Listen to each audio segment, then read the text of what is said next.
Právě se nacházíme v Hučíně na ulici Jaroslava Seiferta a dnes bych vám chtěla ukázat krásný, slunný a prostorný byt, který už jenom čeká na svoje nové majitele. Tak pojďme se podívat.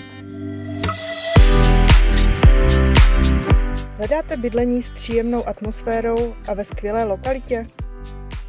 Byt o dispozici 3+1 o výměře 72 metrů čtverečních se nachází v prvním podlaží 8patrového panelového domu a nabízí 3 samostatné pokoje, prostornou kuchyň, předsíň, koupelnu se sprchovým koutem a samostatnou toaletu.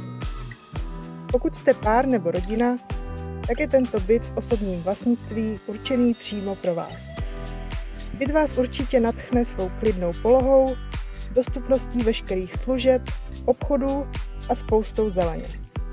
V pěším dosahu je zde základní a mateřská škola, supermarkety, restaurace. Prostě vše, na co si vzpomenete. Bytu náleží sklepní koje, kterou možno využívat na skladování sportovního vybavení, kočárku a podobně.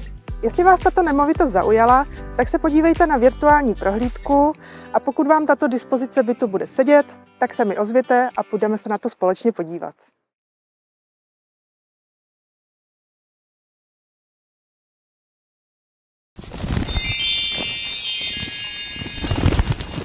FV Dronem. Kouzlo nemovitosti.